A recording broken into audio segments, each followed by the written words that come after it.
While Tone blathers on in Las Vegas for his stupid playoff idea, the rest of the world is waiting for college football to arrive. But it is a long wait, like a whole month. Did you know that is the average lifespan for the common housefly? Yeah, those pesky things trying to land in your potato salad and bother you while sleeping only live about 1 month. In other words, college football might seem near, but it is actually a lifetime away.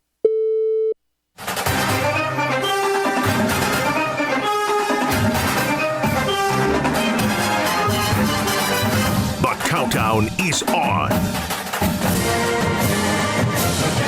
Bullet will keep it. Looking for an angle. Can he get to the end zone? He will drive his body in. He gets the signal. Touchdown.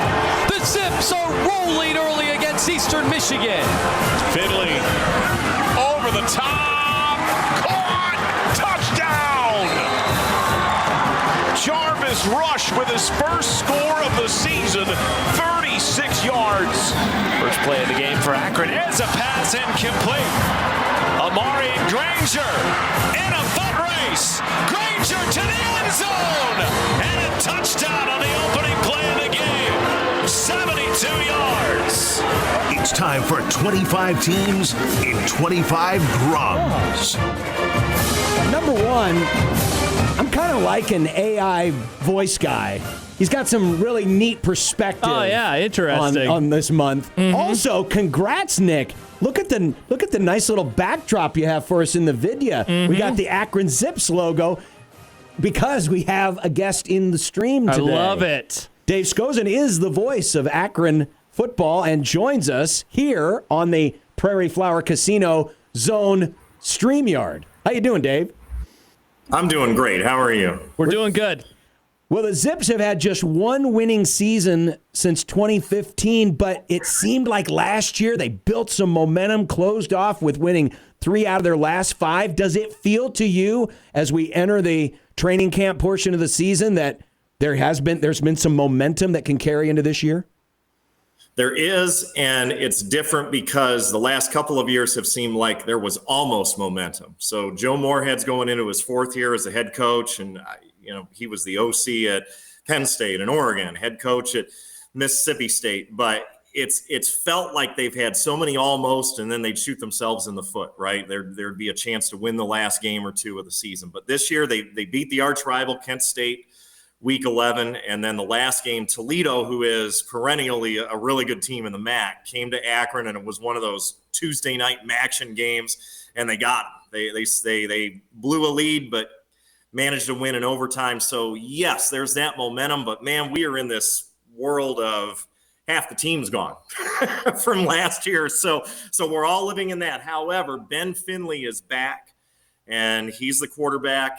And this is the first time in 8 or 9 years that we have had a quarterback play the entirety of one season and then come back for the next year. Wow. So knock on wood, he got a little banged up against Ohio State week 1, but he played in every game last year. So I think that's going to go a long way because you could see it took him a few weeks to get comfortable with the personnel around him last year. I wanted to ask you about Ben because his number's pretty solid. His completion percentage throughout much of his career has always been in the 50s. I wonder if like 60% is a realistic goal for him this year. Has that been a topic of conversation and emphasis for him to get that number higher?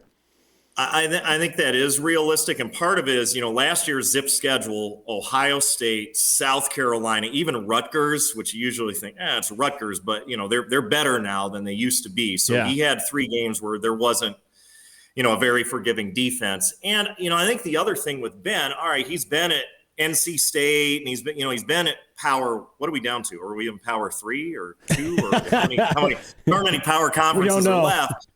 But regardless of that, this was his first chance to be the guy and play a full year. So I think a lot of people are excited about what can he do because now he's gone through a full season. Now he is the guy through all of these off-season workouts, getting familiar. And we do have a decent amount of returning receivers at the moment.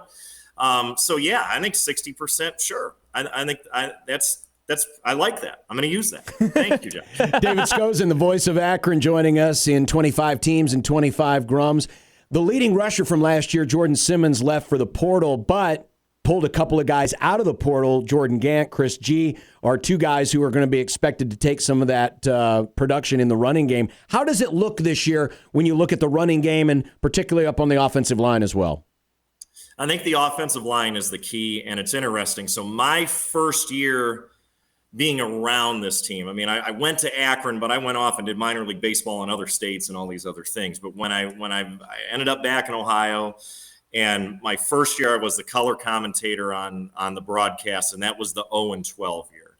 And at the time, Tom Arth was the first-year coach. So, after that, we hadn't won more than 2 games until last year. But the theme every year is that offensive line. And no matter who the coaches are, they're always talking about, well, at first it was, well, we got to get some FBS offensive linemen, or some of the, off-the-record type things the previous regime was saying. But regardless of who that running back is, I mean, Moorhead is creative, but he loves, screenplays, and he loves to use his receivers. And so the running back is great, but I think he's had apprehension in relying on, hey, it's 3rd and 1, let's run it right up the middle, because we haven't had that, even in the MAC, right? We just haven't had the line to be able to do that consistently. So that's the key. And I know every year these guys are doing everything they can to get the right personnel in there and find that group that gels to be able to produce a solid running game. David, other side of the ball, is it Shamond or Shamond Cooper? Shamond Cooper. Shamond Cooper. I want to ask you about him because he started the first 2 games a season ago, had an injury then that knocked him out the remainder of 2024. How has that rehab gone for him, and what are you expecting to see from him as a linebacker this year? So you act like I have all this inside knowledge, and it's funny. We sort of joke, internally a little bit, like the coaches keep a lot of things, under their hat. But I mean, I haven't heard that he is not doing well. How's that? Is that fair to say? Obviously, they haven't had, the workouts. I think it's next. I don't know. Is it Wednesday? I don't even. Next Tuesday, I think, is when they actually take the field. For fall camp. But yeah, all indications are that he should be fine. And that's exciting. And there have been a couple of guys on both sides of the ball where you kind of look back and say, gosh, if we'd have had that one more piece, because, you guys are Big Ten guys, Nebraska, there's depth that goes with that, right? Like I had somebody comment to me, because Akron's basketball program is really good. So within the MAC, especially been to the NCAA tournament 3 out of the last 4 years. But there are players that start for us that I've heard other people say, well, they could go to Ohio State and sit on the bench and make $250,000. And that's something a MAC school can't do. And I think to a degree, you get that with this Akron football team too. No matter how much NIL money is floating around within Akron, it's a depth issue. So a guy like Shamond Cooper, we're all hoping, he can be one of our frontline guys, but all indications are he should be fine, qualifying that I haven't heard otherwise. Sure. David Skoczen, the voice of Akron, joining us in 25 teams and 25 grums. Speaking of losing guys, again, good guys going off to other programs. CJ Nunnally, who was the top sacker artist last year, was in the backfield a lot. He's gone. How does the prospects look in terms of replacing him and the front 7 for the Zips defense?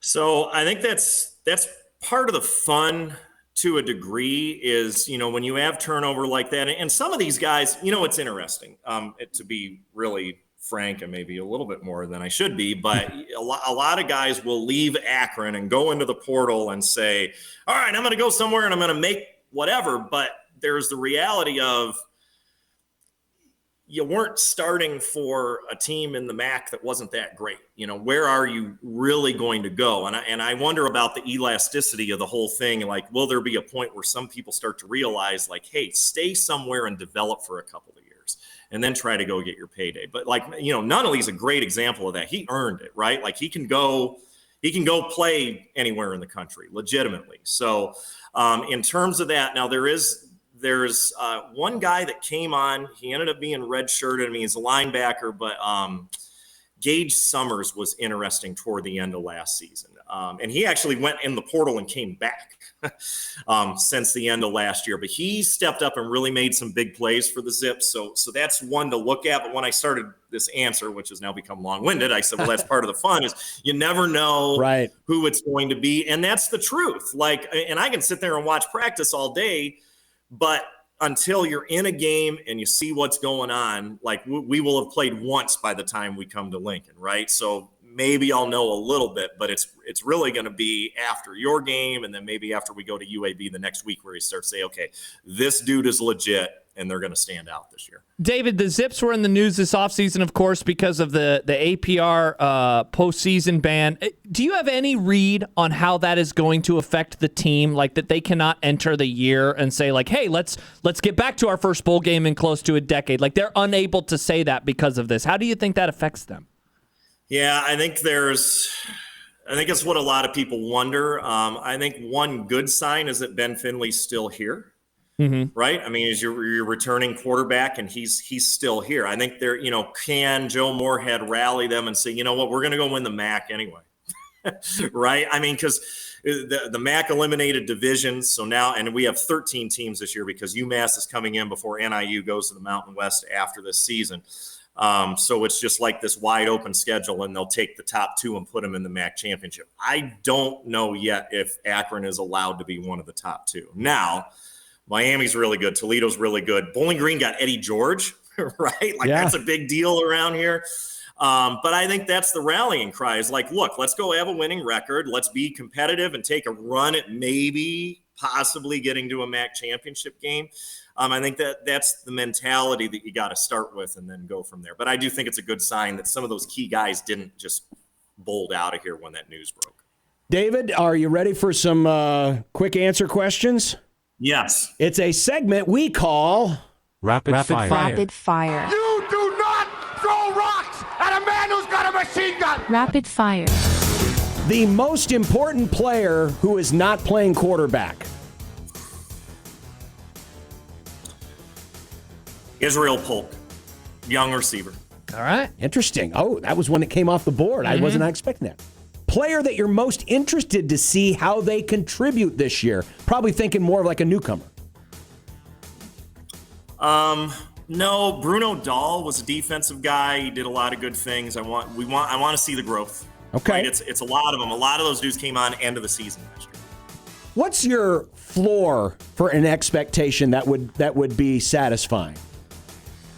Well, that's 2 different questions. Well, it is. Okay, what's your base expectation? I think 4 wins again is the floor. Okay. But I really, I think Moorhead needs to improve if he wants to. I mean, there's a reality that's year 4, you're going to win 4 games, and that's good. Like, I think satisfied, you want to be 500. The thing you love most about this year's team is?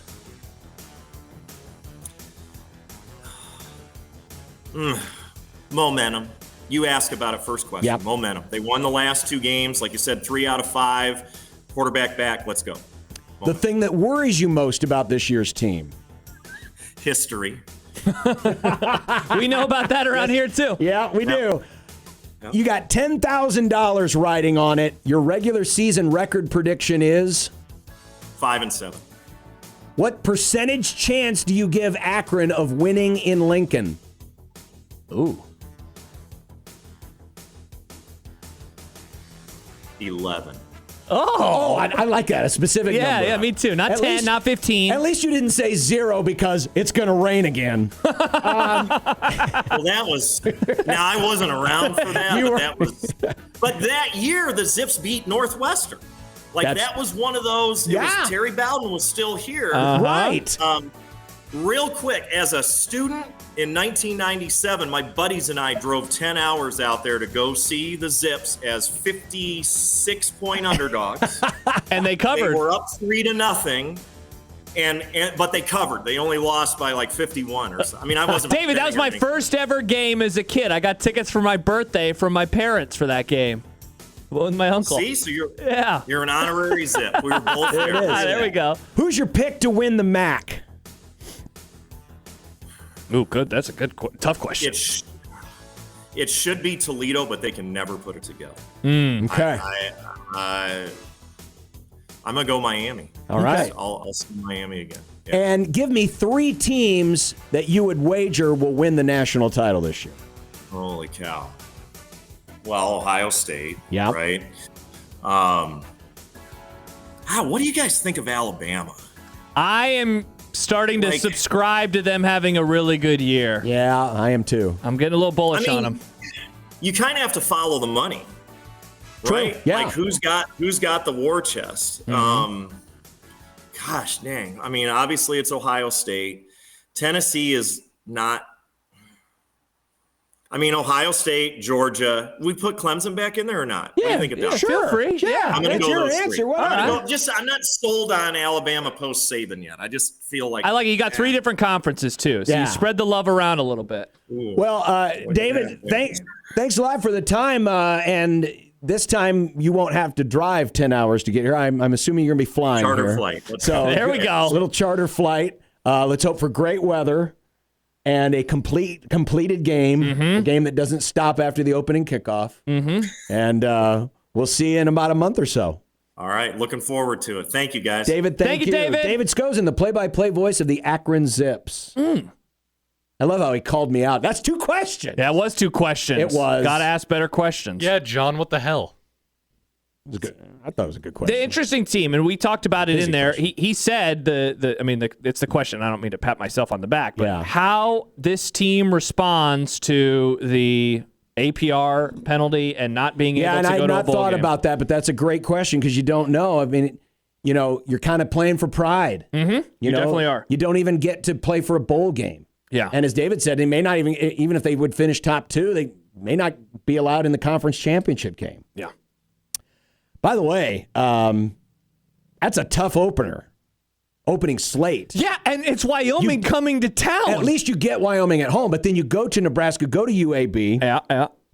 And you're on the road in 5 of your first 8 games. There's no bye until week 10. Yeah. So they're going to be like starting on that opening Thursday night, it's going to be boom, boom, boom, boom, boom, boom, boom, all the way down. And 5 of those 8 games are on the road. Yeah, and he mentioned Toledo as one of the teams to keep an eye on, and he mentioned Miami. Those games come within the span of a few weeks, and it's after the games in the non-conference as well. Buddy K. Ford has the total at 4.3 wins for Akron, a 44% chance of hitting 5 wins. By the way, if those watching notice that the Wyoming game is on the opening Thursday, that game is at 6 o'clock on ESPN Plus. So while you're listening to the inevitable long pregame show that we do from Arrowhead, probably, hopefully, right? Hopefully, we're all crossing our fingers. When we're here in the studio? Yeah, check it out. You can get a little preview of Nebraska's Week 2 opponent that same night. See how nice. They get to play a game at 6 o'clock. Nebraska got to wait till 8 o'clock on a weeknight. Yeah, we could have The done kids have to go to school in the morning. You think they're going to stay up late for this? What if they would have done like the 4 o'clock game like the Boise USF? That'd be awesome. Yeah, it would have been nice. Overreaction would have been done early. It would have been awesome. Yep, so we'll be up till 2. Then we get to drive home the next morning. Well, maybe.